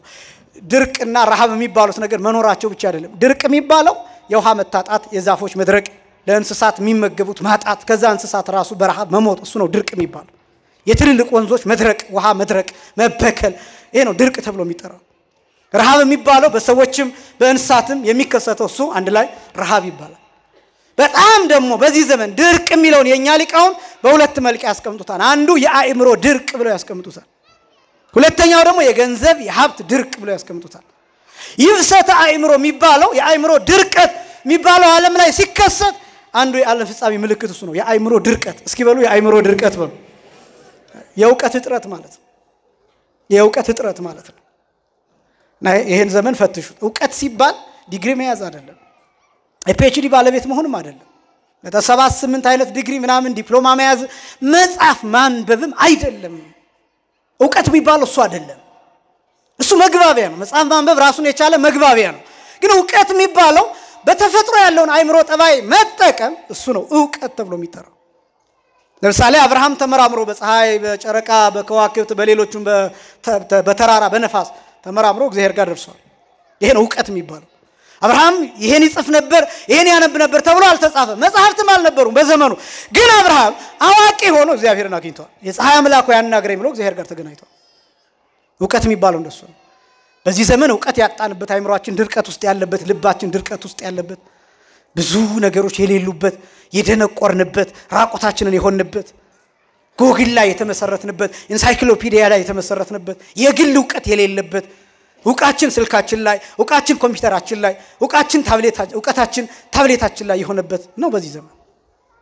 በጣም ብዙ ወረቀት ሊኖረን ይችላል፣ ግን ስንጠየቅ ማን መልሰው? የቀድሞቹ አባቶቻችን ብዙ ነገር በቃል ይዛሉ፣ ወረቀት የላቸው። የዚህ መምህር ናቸው ተብለው ማረጋገጫ ወረቀት አይኖራቸውም፣ ግን የሁሉም መምህር ናቸው። ሁሉንም ያውቁታል። በዚህ ዘመን 17 አይነት ወረቀት እናሰራለን፣ የሁሉም መምህር ነን፣ ምንም አናውቅ። የእውቀት ድርቀት የሚባል ይብሰተ አእምሮ የሚባል ይሄ። እንዲያውም የኛ አባቶች የሚሉት ነፋሳት አሉ 12 ነፋሳት። ከነዚህ ውስጥ 8ቱ ነፋሳት የቁጣ የሚባሉ ናቸው። ዓለም ላይ ሲለፍሱ አንዱ ዓለም ላይ የሚከሰተው ይብሰተ አእምሮ ነው ይላሉ። የአእምሮ ድርቀት ነው። ማንበብ አለመፈለግ፣ መስማት አለመፈለግ፣ ጠንካራ ውይይት አለመፈለግ፣ መምህራንን አለመስማት፣ ቤተክርስቲያንን አለመስማት፣ እነዚህ ሾርት ከት ነገሮችን ብቻ መፈለግ፣ አጫጭር ነገሮችን መፈለግ፣ በአቋራጭ ሀብታም መሆን፣ ጥረትን፣ ትጋትን፣ ድካምን የሚባልን ነገር እሱን መተው፣ በቃ ብልጥ መሆን፣ እነዚህ ነገሮች በሙሉ ይብሰተ አእምሮ ተብሎ ነው የሚጠራው። የአእምሮ ድርቀት ነው። መታለል፣ በቀላሉ መሸወድ፣ ለሌላ ተላልፎ መሰጠት፣ በማይታይ መልክ በማይመረመር ረቂቅ በሆነ መንገድ ሀገርን ጭምር አሳልፎ መሸጥ፣ ይሄ ዕውቀት ማጣት ይብሰተ አእምሮ ቢባለው እንደሱ። ማንነትን መሸጥ፣ ማንነትን አሳልፎ መስጠት፣ በተለያየ ምክንያት ተገዢ መሆን፣ በጦርነት ደረታቸውን ሰጥተው ያቆዩአትን ሀገር ቀስ አድርጎ በዲጂታል ሰበብ ወስዶ መሸጥ፣ ሀገሪቱን ይቅርና ራስን መሸጥ፣ ትውልዱን መሸጥ፣ አሳልፎ መስጠት፣ በቃ የገንዘብ ነገሮችን፣ ይሄ ይብሰተ አእምሮ ይባላል። ምልክት ነው። ድርቅ የሚባለው ይሄኛው የውሃ ድርቀት ብቻ እንዳይመስላችሁ። ውስጣችን ያለው ምንጭ ሲደርቅ፣ የእውቀት ምንጭ ሲደርቅ፣ የደግነት ምንጭ ሲደርቅ፣ የርህራሄ ምንጭ ሲደርቅ፣ የእናትነት ምንጭ ሲደርቅ፣ የወላጅነት፣ የአባትነት፣ የወንድምነት፣ የእህትነት ምንጭ እሱ ሲደርቅ፣ እሱ ነው ድርቅ የሚባለው። እሱ ነው አንዱ ምልክት። እሱ ነው ጌታ ያስቀመጠው። ይሄን ነው። ይሄ ነው ኢኮኖሚያዊ ጉዳይ የሚባለው። ይሄ ብቻ ደግሞ አይደለም። እየበሉ አለመጥገብ፣ እየጠጡ አለመርካት፣ በበሉት ምግብ ኃይል አለማግኘት፣ በጠጡት መጠጥ አቅም አለማግኘት አለመደሰት ይሄም ድርቅ ነው ብዙ ልታመርት ትችላለህ መሬቱ ዘር ሊሰጥ ይችላል ሰብስበው በማዳበሪያ የዘራኸው እህል መጥቶ ትበላዋለህ አትረካም ብዙ ነገሮችን ትታዘዛለህ ጨው እንዳትጨምርበት ጨው እንዳታበዛ ነጭ ነገር እንዳታበዛ ትባላለህ ባዶን ትበላዋለህ አትጠግብም በልተሃን አትጠግብም ትሪ ሙሉ ምግብ ጨርሰሃን ግን አልጠገብክም በጣም ብዙ ነገሮችን ማጣት ይሄ መንፈሳዊ የሆነ ረቂቅ የሆነ ውስጣዊ የሆኑ ነገሮች ከነዚህ ነገሮች መለየት ማለት ነው ድርቅ የሚባለው ይሄ ነው በምንም ነገር አለመደሰት ያው ትምርቶቻችን እንደምታውቁት ትምርትም የምንፈልገው ደረጃ ደርሰን የምንፈልገው ወረቀት ይዘን ግን ደስ አይል ስንት ሰው ራሱን ዩኒቨርሲቲ ተመርቀው እኮ ከነ ወረቀታቸው ራሳቸውን ገደል የወረወሩ ልጆች አውቃለሁ እኔ ይሄ ነው ወይ ይሄን ያለ ለፋውበት ዲግሪ ማለት ይሄ ነው ወይ ያለ እንቅልፍ ያደርኩበት ላይብራሪ መከራን ያያየ ያደርኩበት ጨጓራዬ እየተቃጠለ እየተራብኩኝ እያጠናው ካስተማሪ ጋር እየተጣላሁ አተምሬ ጨረስኩት ትምርት አንድ ወረቀት ነው ወይ በቃ ዓለም እንደዛ ነው የሚያደርጋችሁ እድሜ ልክ የለፋችሁበት ነገር በሁለትና በሶስት መስመር ተመርቋን ብሎ ይሰጣቸዋል ያ እርካታን ያሰጣቸዋል በመንፈሳዊ ነገር ካልተገነባን የሃይማኖታዊ ነገር ከሌለንና የቤተክርስቲያን ልጆች ካልሆነን ወንጌል ተስፋ መንግስተ ሰማያት ከሌለን የምንይዘው ነገር በሙሉ እጃችን ላይ ይሟሟል እግዚአብሔር ተስፋ ከማጣት ሁላችንንም ይሰውረን ስለዚህ ይሄ ነው ድርቅ የሚባለው ይሄ ነው እነዚህ ነገሮች መፈተሽ ኢኮኖሚያዊ የሚባለው ይሄ ነው አሁን በጣም ብዙዎቻችን በአረንጓዴ ነገር እናምናለን መልካም ዙሪያችንን አረንጓዴ እናደርጋለን መልካም እኮ ነው ለትውልዱ አይምሮው የሚያርፍበት አይኑ የሚያየው የአይን ማረፊያ እዛ ወጣቶች መተው እዛ ቁጭ እንዲሉ መጽሐፍ እንዲነበብበት በጣም ግን የሚያሳዝነው ይሄ አረንጓዴ የሚባለው ቦታ ተሰርቶ ሲያልቅኛ ፈርሰናል እዛ ሄደን እንቀመጣለን አረንጓዴው ነገር አይማርከንም ለምን ውስጣችን መንፈሳዊነት የለም ውስጣችን ረቂቅነት የለም ከተማውን ታንቆጠቁጣለህ መብራት በመብራት ታደርገዋለህ መንገዱ ያምራል ሌሎችም ነገሮች ቆንጆ ሆነው ይሰራሉ ልክ ሲያልቅ እርካታ ታጣለህ እና በቃ ይቀጥላል እንደዛ አይነት መቅበዝበዝ ይቀጥላል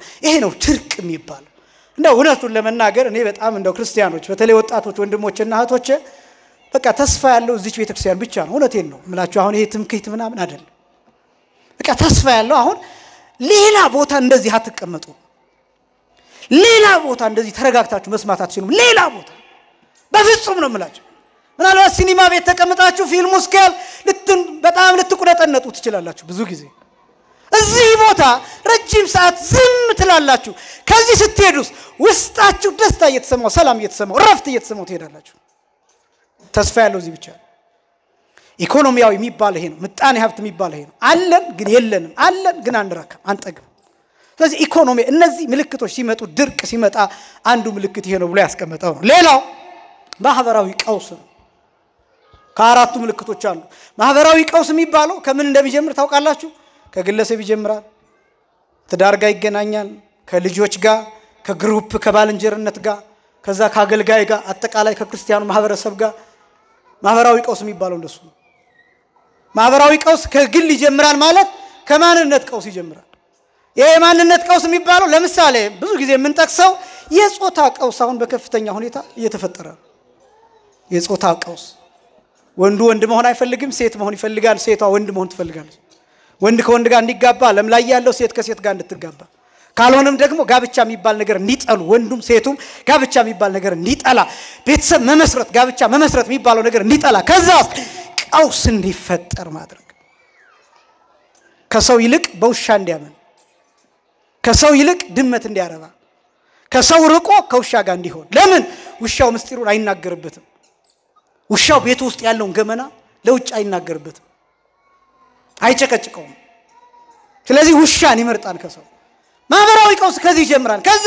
ብቻውን የሆነው ሰው ምንም ነገር እርካታ ሲያጣ ራሱን ወደ ማጥፋት ይመጣል የማንነት ቀውስ የሚባለው የሱን ቀውስ ወደ ሌላው ያጋባዋል ይቀጥላል አሁን ከባድ የሆነ ማህበራዊ ቀውስ ተከስቶብናል ዓለም ላይ ብቻ አይደለም ሀገራችን ውስጥም ጭምር እነዚህ ሁሉ ጊዜ ምን ዘረዝራቸው የሞቱ ጉዳይ የመገዳደሉ ጉዳይ የሴቶች መደፈር ጉዳይ የህፃናት መደፈር ጉዳይ በየሚዲያው ምን ሰማው ጆሮን ጭው የሚያደርገው ሰላም የሚነሳው የሚያስለቅሰው ነገር ሁሉ የምን ውጤት እንደሆነ ታውቃላችሁ ማህበረሰባዊ ቀውስ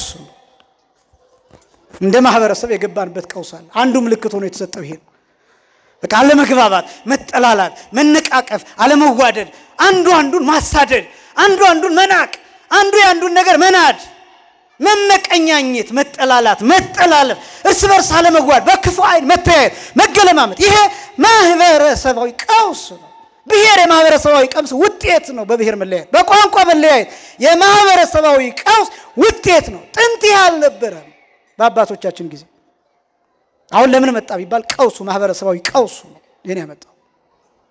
ስለዚህ ኖርማል ያልሆኑ ነገሮችን እንሰማለን። አብኖርማል የሆኑ ነገሮችን እንድንሰማ እንገደዳለን። አሁን ኢሞራላዊ የሆኑ ነገሮችን እንድንሰማ እንገደዳለን። ባል ሚስቱን እንዲህ አርጎ ለ12 ለ13 ተልትሎ ገደለ ሲባል ምንድነው እሱ? አባት ልጁን ደፈረ ሲባል ምንድነው እሱ?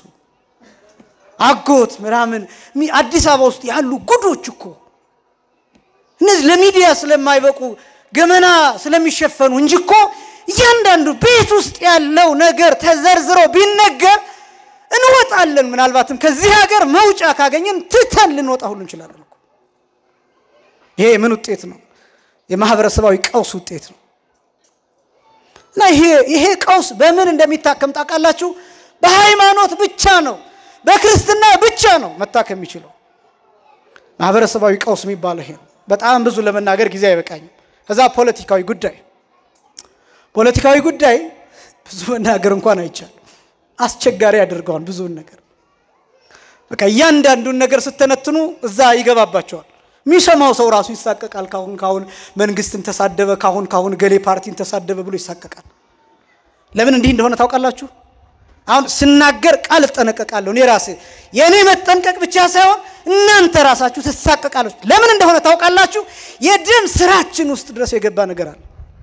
ህይወት እስኪሆን ድረስ በፊት እኮ ስለ ምርጫ አለመስማት ይቻል ነበር። በፊት ማን ተመረጠ ስለሚለው አሁንም ገጠሮ ያለው ጠቅላይ ሚኒስትሩ ማን ነው ብላችሁ ብትጠይቁት ላይ ነግራችሁ ይችላል። ወይም የድሮውን ጠቅላይ ሚኒስትር ያረፉትን ሊነግራችሁ ይችላል። ለምን እንደሆነ ታውቃላችሁ? ጉዳዩ አይደለም እሱ፣ ህይወቱ አይደለም እሱ። አርሶ ነው የሚኖረው። እኛስ ህይወት አድርገናል። እናወከዋለን፣ እንጋግረዋለን። ገሌ እንዲመረጥ ፍላጎታችን ነው። የውስጣችን ምርጫዎች አሉ። ይሄ ከእግዚአብሔር ገሸሽ አድርገን ገሌ ይምራን ምንላቸው ነገሮች አሉ አይደለም? እነዚህ ነገሮች አሳልፈው ሰጥተውናል።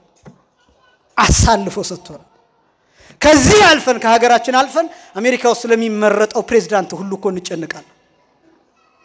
ማን ቢሆን ጥሩ ነው? ማን ቢሆን እንትና ቢሆን ጥሩ አይደለም? እንትና ምን መሰለም? እኔ በጣም አንዳንድ ሰው ይገርመኛል እውነት ለመናገር እዚህ ሆኖ የአሜሪካን ፖለቲካ ለመተንተን ሲሞክር እንትና ፕሬዝዳንት ቢሆን ምን መሰለ ይሄን ያስተካክለዋል ሚል ሰው አለ። ለምን እንደዚህ እንደሆነ ታውቃላችሁ? ውስጣችን ለፖለቲካው ከእግዚአብሔር ወጥቶ ከቤተክርስቲያን ወጥቶ ከካህናት ክህነት ወጥቶ ከመንፈሳዊ አመራር ከፍት መንፈሳዊ ወጥቶ ለስጋውያን መሪዎች ተላልፈን ስለተሰጠን እንመሰረትባቸዋለን፣ እንመረኮዝባቸዋለን። ከዛ ስህተት ሲሰሩ እንጎዳለን። ለምን እንደሆነ ታውቃላችሁ? ተደግፈናቸዋል። ትልቁ ስህተት የሚጀምረው እሱ ጋር መንግስት በመንግስት ላይ ህዝብ በህዝብ ላይ እንዲህ ብሎ ያስቀምጠዋል ጌታ። ዓለም ውስጥ ያለውን ምስቅልቅል አልነግራችሁ። እንደው እስኪ በቀጥታም ይሁን በተዘዋዋሪ ጦርነት ውስጥ ያልሆነ ሀገር ልትጠቅሱልኝ ትችላላችሁ? ጦርነት ውስጥ ያልሆነ ሀገር በቀጥታም ይሁን አልኳችሁ በተዘዋዋሪ። በቀጥታ የሚተኩሱትን ተዋቸው፣ በተዘዋዋሪ ለሚተኩሱ ሰዎች የሚያግዙትን እስኪ ፈንድ የሚያደርጉላቸው፣ መሳሪያ የሚሸጡላቸው፣ ከዛስ በዲፕሎማሲያዊ መንገድ ከጎናችሁ ነን እያሉ ያኛው ሲመጣ ይሄኛው ሲመጣ ከጎናችሁ ነን የሚሉትስ ጦርነት እኮ ነው እሱ። የዓለም ጦርነት የነ ሶቪየት ህብረት የሚባሉት እኮ እነዚህ አላይንድ ፓወር የሚባሉት እነዚህ አንድ የሆኑት ኃይሎች ተብለው የሚጠሩት እኮ በዚህ መልክ ነው ጦርነቱን ያካሂዱ የነበሩት እኮ። የዓለም ጦርነት የሚባለው እኮ ሁሉም ጦርነቱ ላይ ስለተሳተፈ አይደለም። በተለያየ መንገድ ግን ድጋፍ አለው አንደኛ።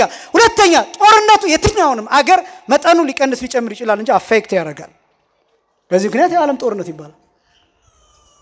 የትኛው ሀገር ነው ጦርነት ውስጥ ያለው? ይሄ ነው ፖለቲካዊ ጉዳይ ይባላል። የመጨረሻው ያረኩት ሃይማኖታዊ ጉዳይን አውቄ ነው። አሁን እነዚህን ነገሮች ይፈውሳን ተብሎ ተስፋ የሚደረገው ሃይማኖት ነበር። እነዚህን ነገሮች ይፈውሳን ተብሎ ተስፋ የሚደረገው ያስተካክላን ተብሎ ተስፋ የሚደረገው ሃይማኖታዊ ጉዳይ ነበር። ሃይማኖት ነበር። ማህበራዊ ቀውሱን እንዲያስተካክል ተስፋ የሚደረገው ሃይማኖት ነው። ኢኮኖሚያዊ ጉዳይ ድርቁ እንዲቀር በመጸለይ ይፈውሳን የሚባለው ሃይማኖቱ ነበር። ፖለቲካዊ ጉዳይ መሪዎቹን ገስጾ ነገስታቱን ገስጾ አስተካክሎ ተው ይሄ ጥፋት ነው ብሎ ሰው አትግደሉ በቃችሁ ደም አይፍሰስ ብሎ አስታርቆ ይፈውሳን ተብሎ ተስፋ የሚደረገው ሃይማኖቱ ነበር። የሚያሳዝነው ግን ሃይማኖት ራሱ የመለያየት ምክንያት ነው። አሁን ሃይማኖት ራሱ የሞት ምክንያት ነው። አሁን የትኛውም ሃይማኖት በሃይማኖት እንባላ የለ የምታዩት አይደለ? በሃይማኖት እየተሰዳደብን አይደለ?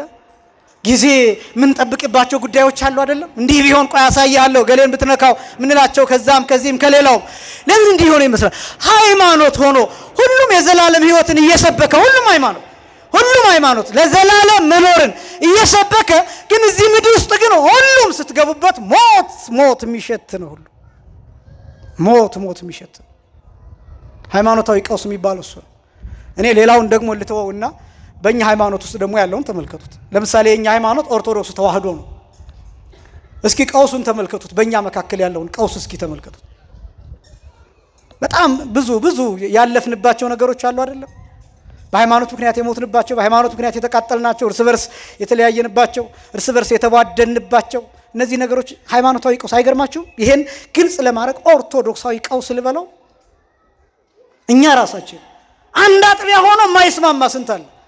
አንድ አጥቢያ ውስጥ ሆኖ የሆነ ነገር ተቃዋሚ፣ የሆነ ነገር ደጋፊ፣ የሆነ ነገር ተከታይ ሆኖ አንድ አጥቢያ ውስጥ ሆኖ በአንድ ማዕድ እየቆረበ ከአንድ ጽዋ እየጠጣ የአንድ ካህን መስቀል እየተሳለመ አንድ ወንጌል እየሰማ አንድ መምህር እያስተማረው አንድ አስተዳዳሪ እያስተዳደረው ተመሳሳይ ነፍስ አባት ይዞ የማይስማማ ስንት አለ? ይሄ ሃይማኖታዊ ቀውስ አይደለም? መገፋፋቱን እስኪዩት። ይሄ ነው ሃይማኖታዊ ቀውስ የሚባለው። እና እነዚህ ምልክቶች ስታዩዋቸው ኦቁኬ ተጠንቀቁ፣ ብልህ ሁኑ፣ ጥበበኛ ሁኑ። ብልህ እንድንሆን አምላካችን እግዚአብሔር ይርዳን። እነዚህ ነገሮች ከተናገረ በኋላ ጌታችን መድኃኒታችን ኢየሱስ ክርስቶስ ከቁጥር 26 ጀምሮ እንዲህ ይላል። እንግዲህ እነሆ ይላል አስቀድሜ ነገርኳችሁ ይላል። አስቀድሜ ነገርኳችሁ እነሆ በበረሃ ነው ቢሏችሁ አትውጡ ይላል። በየት ነው ቢሏችሁ? በበረሃ ነው ቢሏችሁ አትውጡ ይልና እነሆ በእልፍኝ ነው ቢሏችሁም አትመኑ ይላል። ይሄ የመጨረሻው በጣም ነው የሚገርመኝ። በጣም የመጨረሻው በረሃ ማለት ምን ማለት መሰላችሁ? ውሃ የማይገኝበት፣ ዛፍ የማይገኝበት፣ እጽዋት የሌሉበት መርዛማ እባብ ያለበት ነው በረሃ ተብሎ የሚጠራው፣ ምድረ በዳ የሚባለው፣ ዴዘርት የሚባለው። እና በበረሃ ለምንድን ነው በበረሃ አለ ቢሏችሁ አትውጡ ያለው? ቃለ እግዚአብሔር በማይነገርበት ስፍራ እሱ በረሃ ነው። ታቦት የሌለበት እሱ በረሃ ነው። ወንጌል የማይነገርበት እሱ በረሃ ነው። ቀልድ ያለበት፣ ስላቅ ያለበት፣ መዘባበት ያለበት፣ ማጭበርበር፣ ሌብነት፣ ሐሰት ያለበት እሱ በረሃ ነው፣ ምድረ በዳ ነው። እዚያ ክርስቶስ የለም፣ በረድኤት እዚያ የለም። ስለዚህ እንዳትወጡ። እዚህስ ውሃ አለ። ውሃ ምንድነው? ወንጌል ምንድነው? እሱ ቃለ እግዚአብሔር ምንድነው? እሱ ታቦት እሱ ምንድነው? ማህሌት፣ ሰዓታት፣ ቅዳሴ እሱስ ምንድነው? ክህነት፣ የሐዋርያት ቅብብሎሽ፣ አፖስቶሊክ ሰክሲሽን የሚባለው አለ። እዚህ በረሃ አይደለም፣ ባዶ አይደለም። አየዚህ ከበሮ አለ፣ እዚህ መቋሚያ አለ፣ እዚህ ጸናጽል አለ። ሌላ ቦታ ከሄድክ ግን ከዚህ ትሰርቃለህ። ምክንያቱም በረሃ ምድረ በዳ ከዚህ ትወስዳለህ። ያ ነው ምድረ በዳ የሚባለው፣ ያ ነው በረሃ የሚባለው። ተጠንቀቁ። ከዚያስ በእልፍኝ አለ ብትባሉ አትመኑ። እልፍኝ አለው ለምንድን ነው? ምንም የሌለበት ባዶ እልፍኝ፣ ልክ ነገስታቱ ግብር ይበሉበት ያበሉበት የነበረበት ስፍራ አይነት ባዶ ወና። ይሄ ግን እልፍኝ አይደለም። ከዛ ቀጥሎ ጌታ የሚገኝበትን ቦታ ያመለክታል። ቁጥር 27 ላይ መብረቅ ከምስራቅ መጥቶ እስከ ምዕራብ እንደሚታይ የሰው ልጅ መምጣት እንዲሁ ይሆናል ይልና ስጋ ወዳለበት ንስሮች ይሰበሰባሉ ይላል። እስኪ በሉ ስጋ ወዳለበት በሉ። ንስሮች ይሰበሰባሉ። ምን ወዳለበት? ምኖች ይሰበሰባሉ? ንስሮች ይሰበሰባሉ ይላል። አሁን ጌታ ይህን መናገር ያስፈልገው ለምንድን ነው ቢባል በበረሃ አለ ብትባሉ እንዳትወጡ ካልከን፣ በእልፍኛ አለ ብትባሉም አትመኑ ካልከን፣ አንተ የት ነው ያለኸው ለሚለው ጥያቄ አንተ የት ነው ያለው? የት ነው የምንመጣው? ወዴት ነው የምንሄደው? መገኛችን የት ነው? ስፍራችን የት ነው ትሉኝ እንደሆነ ንስሮች እኮ የሚገኙት ስጋ ባለበት ቦታ ነው። እናንተስ ምግብ በሌለበት ስጋ በሌለበት ምን ትሰራላችሁ? እናንተ ንስሮች ናችሁ። ንስሮች ያለው በአጠቃላይ ኦርቶዶክሳውያን ነው፣ ምእመናን። ለምን ንስር ብሎ ጠራን? እኛ ለምን ንስር ተባልን ቢባል ንስር ብሩህ ነው አይኑ፣ ከሩቅ ሆኖ ከላይ ሆኖ እየበረረ የምላስ ቁራጭ የምታክል ስጋ መሬት ላይ ተጥላ ቢያይ ያያታል። መጥቶ ስጋዋን ብድግ አድርጎ እንደገና ወደ ከፍታው ይመለሳል። ክርስቲያን ከሩቅ ያያል። ክርስቲያን ዘመኑን ይዋጃል። ክርስቲያን ዘመኑን ይረዳል። ክርስቲያን ቴክኖሎጂውን በሙሉ አይን አይደለም በጥርጣሬ ያያል። ክርስቲያን የዛሬ 10 ዓመት ምን ይሆናል ብሎ ይረዳል። ክርስቲያን እንዲህ እንዳይሆን ይሄን ላድርግ ብሎ ይሰራል። ክርስቲያን ቤተክርስቲያን ላይ ይሰራል። ክርስቲያን ትውልዱ ላይ ይሰራል። ለምን? አይኑ ብሩህ ነው። ንስር ስለሆነ ከፍ ብሎ መጥቆ ሌላው እርከታች አንስቶ ከፍ ያደርጋል። ክርስቲያን እንደሱ ንስር መሆን ያስፈልጋል። በተለይ በዚህ ዘመን በቃ ንስር መሆን ይፈልጋል። እያንዳንዱ ነገር በጥንቃቄ ማየት ያስፈልጋል። እቺ ቤተክርስቲያን ለማቆየት ትውልዱን ለማቆየት ኃላፊነት ስላለብን ንስር መሆን ይፈልጋል። በጣም እንዴ ምንም አይነት ኃላፊነት የሌላችሁ አይደላችሁ። ዝም ብላችሁ እንደ ምእመን የምትኖሩበት ጊዜ አይደለም። እውነቴን ነው የምነግራችሁ። እንደ ምእመን ብቻ የምትኖሩበት አይደለም። እንደ ካህንም ጭምር የምትኖሩበት ነው። እንደ ካህንም ምላችሁ ገብታችሁ ትቀድሳላችሁ አይደለም። የካህኑን ያህል ኃላፊነት እንዲሰማችሁ ያስፈልጋል። በዚህ ዘመን ልጆቻችሁ ላይ፣ ቤተሰባችሁ ላይ፣ ጎረቤቶቻችሁ ላይ ንስር መሆን አለባችሁ።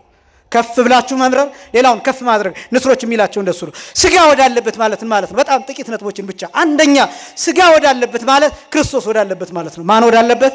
ክርስቶስ ወዳለበት። ክርስቲያን የሚሰበሰበው ማን ወዳለበት ነው? ክርስቶስ ወዳለበት ነው የሚሰበሰበው። ምን ማለት መሰላችሁ? ክርስቶስ ወዳለበት መሰብሰብ ማለት ክርስቲያን የትም ቦታ ሆኖ ራሱ ክርስቶስ ነው። ራሱ ማን ነው አልኳችሁ? ክርስቶስ። ይሄ ነው ክርስቲያን የትም ቦታ። ክርስቲያን ተሰዶ አውሮፓ ሆኖ፣ አረብ ሀገር ሆኖ፣ አሜሪካ ሆኖ፣ ሌላም የአፍሪካ ሀገራት ሆኖ፣ ሌላም ስፍራ ሆኖ ክርስቲያን ራሱን ክርስቶስን ሳይጥል ነው የሚጓዘው። ማሰቢያውን ጭንቅላቱን፣ ማሰቢያውን ሴንትራል ነርቨስ ሲስተሙን፣ ማሰቢያውን አንጎሉን፣ ማሰቢያውን እሱን ተሸክሞ ነው የሚሄደው። ለምን? በአንጎል የሚታዘዝ አካል የሚፈልገውን ነው የሚያደርገው። ለምሳሌ አያድርገውና ፓራላይዝድ የሆነ ሰውነት ቢኖር ለአንጎሌ አይታዘዝም። አያችሁ፣ የሰለለ እጅ ካለው አንዱ መስለል ማለት ትርጉሙ እሱ ነው። የደም ዝውውሩ ይቆማል። ስለዚህ ነርቨስ ሲስተሙ ይቋረጣል። በዚህ ምክንያት ሜሴጅ አይደርሰውም ከአንጎል መልእክት ስለማይደርሰው የሰለለ ነው የሚሆነው። መንቀሳቀስ አይችልም፣ ይደርቅ። ፓራላይዝድ መሆን ማለት እሱ ነው። ከክርስቶስ የተለየ ክርስቲያን ፓራላይዝድ የሆነ ነው፣ የሰለለ ነው። ሰውነቱ ለጌታ አይታዘዝም፣ ሰውነቱ ለክርስቶስ አይታዘዝም። ስለዚህ ዓለም ና በዚህ ግባ በዚህ ወጣ ባለችው በኩል ሁሉ የሚታዘዝ የሚጠመድ ነው የሚሆነው። ከዚህ እግዚአብሔር ሁላችንን ይሰውረን። ስጋ ወዳለበት ማለት ክርስቶስ ወዳለበት ማለት ነው። ክርስቲያን ክርስቶስ ባስተማረው ጸንቶ የሚኖር ማለት ነው። ስጋ የመጀመሪያው ክርስቶስ ነው የመጀመሪያው። ሁለተኛው ስጋ የተባለው የእግዚአብሔር ቃል ነው። ስጋ የተባለው የማን ቃል ነው አልኳችሁ? የእግዚአብሔር ቃል። ስጋ ወዳለበት ንስሮች ይሰበሰባሉ ማለት የማን ቃል ወዳለበት? የእግዚአብሔር ቃል ወደሚነገርበት ክርስቲያኖች ይሰበሰባሉ። ጉባኤ ማለት ስብስብ ማለት ነው። ጉባኤ ማለት ለምን ነው እናንተ የተሰበሰባችሁት? ስጋ ፈልጋችሁ። ስጋ ምንድነው? ቃል። ስጋ ምንድነው? ወንጌል። ስጋ ምንድነው? የእግዚአብሔር ቃል። እሱን ፈልጋችሁ ተሰበሰባችሁ። ንስሮች ናችሁ። ይችን የምትወድቀዋን ቅንጥብጣቢ ቃል ለመመገብ ልክ እንደ ንስሩ ይዛችሁ ከፍ ብላችሁ ለመብረር ለህይወታችሁ መጣችሁ ትመገባላችሁ። ጌታ እንዲህ ብሎ እንደተናገረው ሰው በምን ብቻ አይኖርም? በእንጀራ ብቻ አይኖርም፣ ከእግዚአብሔር አፍ በሚወጣው ቃልም ጭምር ነው እንጂ። ማቴዎስ ወንጌል ምዕራፍ 4 ከቁጥር 3 ጀምሮ ስጋ የእግዚአብሔር ቃል። ስጋ ወዳለበት ንስሮች ይሰበሰባሉ ማለት የጌታ ቃል ወዳለበት ምእመናን ይሰበሰባሉ ማለት ነው። እጠይቃችኋለሁ በኋላ። ስጋ ክርስቶስ ያለበት ነው። ሁለተኛ የእግዚአብሔር ቃል ነው። ሶስተኛ ስጋ ወዳለበት ንስሮች ይሰበሰባሉ ማለት ስጋ ወደሙ ወዳለበት ወደ ቤተ ክርስቲያን ምእመናን ይሰበሰባሉ ማለት ነው። እስኪ በሉ ስጋ ወደሙ በሉ። ወዳለበት ወደ ቤተ ክርስቲያን ምእመናን ይሰባሰባሉ። ስጋ የተባለው ስጋ ወደሙ ነው። የጌታ ስጋና ደም ነው። ብዙ ጊዜ ገልጠዋለሁ ምስጢረ ቁርባንን ሳስተምር። የጌታ ስጋ ያ በጅራፍ ጫፍ የተበተነው ስጋ እምላችሁ፣ ያ የተፈረፈረው ስጋ፣ ያ አንድ ጅራፍ ተገርፎ እፍይ ስጋ ሚነሳበት፣ ያ አንድ ጽዋ ሙሉ ደም የተረጨበት፣ ያ ለኔና ለእናንተ እንደ ጉርሻ የተሰጠ ነው። እንደ ጉርሻ የተሰጠ ነው። እሱን ነው የምንበላው፣ እሱን ነው የምንጠጣው። ዓለምም የሚያልፈው ያ እንደውም የኛ ሊቃውንት የሚሉት ምንድነው መሰላችሁ? ክርስቶስ ሲሰቀል አጥንቱ እየታየ ነው የተሰቀለው። አጥንቱ እንደ በረዶ ነጭ ሆኖ፣ ምክንያቱም ስጋው አልቆ ቆዳው ተነስቶ ደሙ አልቆ ፈሶ አልቆ ነው ክርስቶስ የሞተው። 3 ሰዓት ነው መስቀል ላይ የቆየው። ይሄ ሰዓት ቀላል አይደለም። ምን ያደረገ ነበር ቢባል እየደቀቀ ነበር፣ እየሞተ ነበር። እየሞተ የነበረው በምን ምክንያት ነው? ስጋው አልቋል፣ ደሙ አልቋል። እንደ ስጋ ሲተነተን። ግን ያ ያለቀው ስጋ በጅራፉ ጫፍ የተበተነው ያ የተረጨው ደም የት ገባ ቢባል እዚህ ያለ እለት እለት ይሰጣል፣ እለት እለት ይቀዳል፣ እለት እለት ይበላል፣ እለት እለት ይጠጣል። ያ ስጋ የትም ቦታ አይደለም ያለው ቤተክርስቲያን ብቻ ነው። የሚያቆርባችሁ ሌላ አዳራሽ የለም፣ ሌላ አልፍኝ የለም። የትም በነፃ የሚሰጠው እዚህ ብቻ ነው። ለዛው ካህናቱ ለ3 ሰዓታት ቀድሰው ተቃጥለው በእግዚአብሔር ቃል ተቃጥለው በቅዳሴው ቃል ተቃጥለው የእግዚአብሔር ቃል እሳት ስለሆነ ተቃጥለው የሚያቀርቡት ምግብ ያለው እዚህ ቤተክርስቲያን ብቻ ነው። እዚህ ብቻ ንስር ከሆን ከዚህ ትመጣለህ። እውነተኛ ንስር ከሆን ካንተ በደንብ የምታስብ ከሆን በደንብ የምታስብ ከሆን በደንብ የሚያስብ ሰው ስጋ ወዳለበት ይመጣል። ስጋው ያለው የት ነው? እዚህ ነው። ወደ ቤተክርስቲያን ይመጣል። ስጋ ወዳለበት ንስሮች ይሰበሰባሉ ማለት ስጋ ወዳለበት ወደ ቤተክርስቲያን ምእመናን ይሰበሰባሉ ማለት ነው። በመጨረሻስ ስጋ ወዳለበት ማለት ራስ ወዳለበት እንነሳለን ማለት ነው። እስኪ በሉ ራስ ወዳለበት በሉ እንነሳለን። አንዱ በዚህ በደብረ ዘይት የሚሰበከው ትንሳኤ ሙታን የሙታን ትንሳኤ ነው የሚሰበከው። እና የሙታን ትንሳኤ ሲነገር በቅዱስ ያዕቆብ ዘስሩግ ቅዳሴ ላይ ሐዳፊ ነፍሱ ላይ እንደተቀመጠው በቀዳሚ ንፋተ ቀርን ይላል። በመጀመሪያው አዋጅ ሲነገር ይትነስኡ ሙታን ይትጋባ ጸበለ ስጋ ዘተዘሮ ውስተ ኩሉ ምድር ሀባለው ርዕስ ይላል። በምድር ላይ ተበትኖ የነበረው የስጋ ትቢያ ራስ ወዳለበት ይሰበሰባል ይላል። ምን ወዳለበት? ራስ ወዳለበት። ለምሳሌ አንድ ሰው አንገቱ የተቆረጠው እዚህ ቢሆን ጭንቅላቱ ያለው እዚህ ቢሆን ያድርገውና ነገር ግን ከአንገቱ በታች ያለው አካል ሌላ ሀገር ቢሆን አውሮፓ ቢሆን አሜሪካ ቢሆን በትንሳኤ ሙታን ጊዜ እዚህ ያለው አካል እዚህ መጥቶ ከጭንቅላቱ ጋር ይጋጠማል። ስለዚህ ስጋ የሚነሳው ምን ወዳለበት ተሰብስቦ ነው? ራስ ወዳለበት ተሰብስቦ ነው። ራስ የተባለው ክርስቶስ ነው። መጨረሻ ምን ተሰበሰበው ወደሱ ነው። ያ ማለት እንደሆነ ታውቃላችሁ። መጨረሻ ላይ ዓለም ካለፈ በኋላ በትንሳኤ ሙታን ጊዜ በቀኙ ቆመን የአባቴ ብሩካን ኑ ስንባል ምን እንደሚከሰት ታውቃላችሁ? አንድ አካል ነው የሚኖረው። ስንት አካል ነው የሚኖረው? አንድ አካል፣ እርሱም ክርስቶስ ነው። ከዛ ሌሎቻችን ምን እንደምንሆን ታውቃላችሁ? በጸጋ የክርስቶስ ሕዋሳት። ለምሳሌ እኔ ስንት አካል ነኝ? አንድ አካል ነኝ። ግን እጅ አለኝ፣ እግር አለኝ፣ የእጆች ጣቶች አሉ፣ ውስጥ 666 አስራው አብያን አስራው ጅማቶች አሉ፣ የደም ስሮች አሉ። እዛ ቬንስ አርተሪስ ምናምን ካፒላሪስ የሚባሉት ሲዘረጉ ያንድ ሰው የደም ቧንቧ 100,000 ኪሎ ሜትር ድረስ ይሆናል ይባላል እንደየቁመቱ። ታውቃላችሁ? የሶስት ሰዎች እነዚህ የደም ስሮች ካፒላሪስ አርተሪስ ቬንስ የሚባሉት ተፈትተው አንድ ላይ ቢቀጣጠሉ ጨረቃ ላይ መድረስ ይቻላል ይባላል። የሶስት ሰዎች ሰው ብዙ ነገር የተሸከመ ነው። አንጎላችን ውስጥ ያሉት ሴሎች ምናምን እነዚህን ቢሊየንስ በጣም ከባድ ነው። እና ያን ጊዜ ግን ምን እንደምንሆን ታውቃላችሁ? አንድ አካል ብቻ ነው የሚኖረው፣ እርሱም ክርስቶስ ነው። እኛ ግን በጸጋ አንዱ እጅ፣ አንዱ እግር፣ አንዱ ጣት፣ አንዱ የደም ስር፣ አንዱ የሆነ ነገር ሆኖ አንድ አካል ብቻ ይኖራል። ምን ተሰበሰበው ወደሱ ነው። ራሳችንም የሆነውም እሱ ነው። እኛ አካል ነው ምን ሆነው። ይሄ ምስጢር የሚፈጸመው ያን ጊዜ ነው። ምክንያቱም እሱ ራሱ ሲናገር የዮሐንስ ወንጌል ምዕራፍ 11 ቁጥር 25 ላይ እኔ ትንሳኤና ምንድነኝ? ሕይወት ነኝ ብሎ ተናገረ። ትንሳኤ ክርስቶስ ነው፣ ሕይወት ክርስቶስ ነው፣ ራስ ክርስቶስ ነው፣ አካል እሱ ነው። ወደዚያ ሕይወት ነው ምን ሄደው። ይሄ ሕይወት ይናፍቃል። ይሄ ሕይወት ይናፍቃል። ብርሃን ያለበት ሕይወት ይናፍቃል።